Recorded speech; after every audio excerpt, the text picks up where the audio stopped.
Hello, Leo. This is Kathy Hambrick, the founder of the River Road African American Museum. It's been a long time since I talked to you and your family, but we're trying to be safe during this COVID season. And I just have a few questions for you. And thank you so much for doing this interview with me. Question number one, you told me once that you have family from Donaldsonville. Can you tell me a little bit more about that? My grandfather and his two brothers, grandfather Leo Nocentelli, they came from, actually they were, his mom and dad were born in the town near Palermo, Sicily. And they moved the family to a little town named called Monsimbano, which is in northern Italy. So they came down from there and they migrated to Louisiana, and they moved. They migrated to a town called Donaldsonville. I don't know why they picked Donaldsonville, but that's where they came. The three brothers, Gustave, Aristide, and Ricardo. My dad was one of 9 children that they had. My grandfather. They were well to do. They had money. They were considered white Italians. From then, my dad. I remember going out there. My dad taking us out there to meet his sisters. He had nine sisters and brothers. And we used to go out there like almost every week to meet, just to hang out and to meet and be with his sisters. And I remember going out there specifically. My daddy, he was kind of prominent guy in Donaldsonville. He had a band called Louisiana Black Devil Band, so he was kind of popular there. And I didn't know how popular he was until later. But one thing that sticks out to me is that I remember as a kid, a state fair every year that they gave in Donaldsonville, and I used to go every week. I think it was like 2 weekends or something like that. But the significance of that week, of the 2 weekends, was that they had one day was for whites and one day was for blacks. So we could only go on the day that the blacks was allowed to go see the fair. So I didn't think about it then. It was nothing because I was a kid, maybe 10 or 12 years old. But when I got older, I started thinking about it. Wow, that was strange times then, compared to now. But Donaldsonville is a very rich little town. I know it very well. They used to stay on. Matter of fact, I remember the address was 923 Elizabeth Street in Donaldsonville, near the railroad tracks, and. Donaldsonville was one of my favorite places to go as a kid. I used to go out as a kid, from curiosity. I used to go jump on the railroad tracks and throw rocks at each other and just play up and down the tracks. Even though they were running trains then, I think it was right at the end of Elizabeth Street, if I'm not mistaken. Within walking distance of my auntie's house. And I don't know if the railroad track is still there. I think it is. I think the railroad tracks are there. But it just was a fun time growing up as a kid, going out there, even though it was segregation and the whole bit, and it just was. I remember one is evidently my grandfather and my grandmother they had some money, because I remember one of my aunties used to ask me, say, "Look, go across the street at the store and go get a loaf of bread." And when I used to go over there, they used to give me the bread, and I used to go, just to leave. And now I know why I didn't have to never pay for it, because they owned the grocery store. So they were well to do, so to speak, and it was a fun time. My aunties was out there, but they all had houses. And we just used to go out there, play marbles, play tops. And, you might find, within a family, you might find maybe 15, 20 members of the family. Like my cousins would come out, and they would all go to Donaldsonville at my auntie's house, mother related relative. And we did cooking, just food. And there was another place on my mom's side, it's called LaPlace. She's from LaPlace. And we used to go out there every week, split, go off and on each weekend. And the one thing I remember about that, they used to cook. My mom had two sisters. They used to cook so good. And we'd go out there, and in the evening we'd sit down and eat like a full course meal, like rice, peas, and smothered chicken, and I mean everything, greens. But the significance of that was they cooked all that on one wood burning stove, just with one thing. They cooked all that food. They would start early in the morning. They would cook the pot of rice. They would put that aside. Then they would take and do the smothered chicken. Then once that's done, they would put that aside. Then they would take another pot and put the green peas. And so you'd have maybe about 3 different things they would do on this one wood burning stove. And when the end result was they had a full course meal, but it took all day to do it. And that was beautiful. I just realized didn't realize how significant that was and how beautiful that was until I got older and said, wow, they went out there and cooked that whole full course meal on one wood burning stove. Jack Nocentelli. Yeah, Nocentelli, that was his name. His sister's name Irene, Ida, his brothers Alex, brother Percy, Sylvia. I remember coming up as a kid and meeting them very briefly. They had 2 houses out there on Elizabeth Street. I met them very briefly because they were old when I was coming up, and they died off. But I got to know them, and they got to know me, and it was a close knit family. It wasn't anything that I could think to say, well, I don't remember that. I remember exactly that time. I was old enough to remember my dad's immediate family.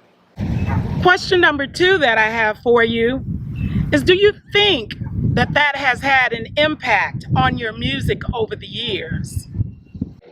I can see this. This is a bass player. His name was, we used to call him Spring. We call him Spring now, okay? This was Hawk, the trumpet player, was one of my mentors. He used to take me around, man, all the time. And this is Betsy here. She used to do the singer for the Danny White. The name of this band is Danny White and the Cavaliers. He had a song called Long Me Handkerchief and Kiss Tomorrow Goodbye, which was really big regional song rather. And this is Herbert Hardister, Lawrence Cotton, who is 93 now. 93, him, Seth O'Reilly. This is Nolan Coleman here. Nolan is still alive. Nolan is 78. And this is me. I was like 17 years old when I was right before I went to the Army. But that was the band back then. And it's a weird looking at me like that as a 17-year-old kid playing with all these musicians. They were giants. I mean, they were like some of the top musicians in the city of New Orleans. And here I am, a little 17-year-old guy. I just had enough talent to play with those guys. So I was blessed to have that kind of talent. Danny White and the Cavaliers. I was maybe about 8 years old, and my dad used to take me out, and one time he brought me to a store called Woolworth's, which was a very kind of department store here back of the game. And I saw this little toy ukulele. It was $2.98. It had 4 plastic strings on it, and it was really a toy. But the thing about it, and he bought it for me, and immediately when I picked it up, I just started picking out melodies of songs that was on the radio, because I used to listen to the radio as a young kid. I mean, and I just started picking it out without anybody showing me anything. Just looking at the neck of the ukulele and pressing on the string and trying to figure out what's the next note to play that would be the next note that I hear the way the melody of the song went. And from there, my dad saw a great interest in me, as a music person, as a talent, and he saw fit to buy me other instruments, to buy me other guitars. It was a 6-string guitar he bought me. I had to figure out what to do with the other two strings because the ukulele only had four. So I finally did that, just through the tenacity and wanting to learn the instrument. I just kept on at it, through all the years up until this very moment. And I think that musicians, if you're a well-versed musician, you go through that. You just keep on doing it, keep on doing it, keep on doing it, keep on doing it until you get to a point where when people hear you play, you please them. Then you maybe accomplished something. Yeah. When I came to Donaldsonville, I was really trying to find my dad's grave, believe it or not, because when he was buried, he didn't have a headstone, and I was trying to see about getting a headstone and trying to find out and putting a headstone by his grave, where we would know where he's at.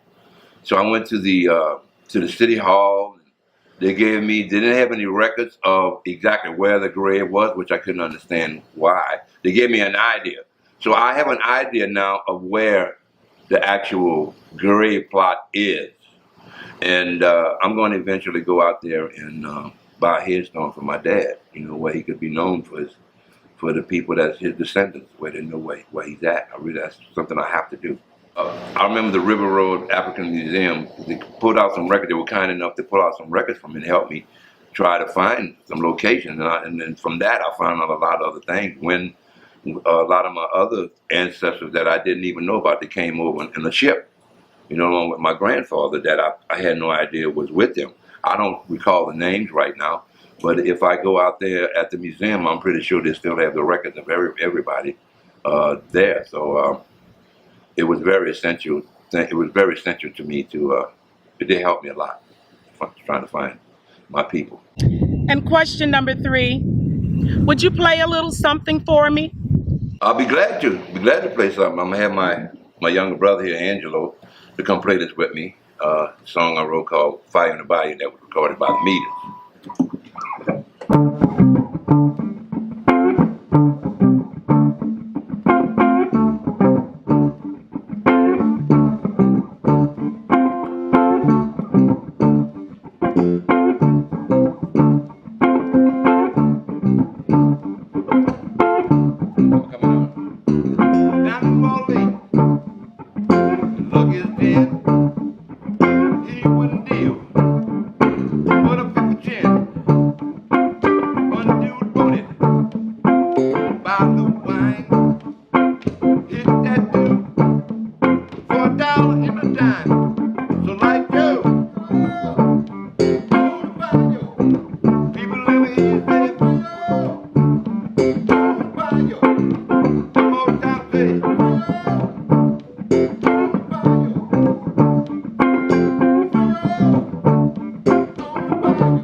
Buy yourself a little bit of wine, choo-choo wine. Going down your throat. Don't try to tell me it don't make you feel real fine. So light you up. Buy your. People, let me hear you say it. Buy your. Little bit loud say it. Buy your.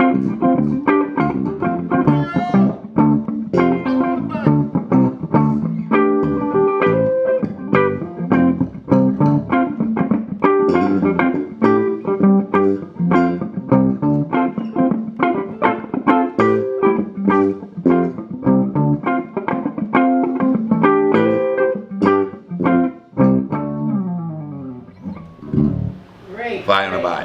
Well, it was a thing where Zig actually, we started doing this as a joke on the bandstand when we played with the meters, and Zig started coming up with the basic idea of that song, and he started to incorporate. It was a melody that was taken from another source, but we started interpreting it as like the animals at the Audubon Zoo. You know, the monkey's ass, the tiger's ass, and the elephant's ass me too.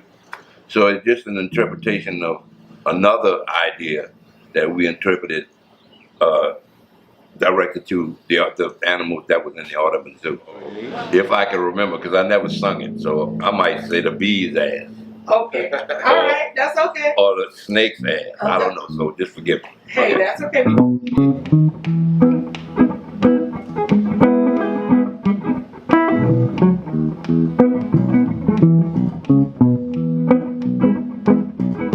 I went on down to the Audubon Zoo, and they all asked for you.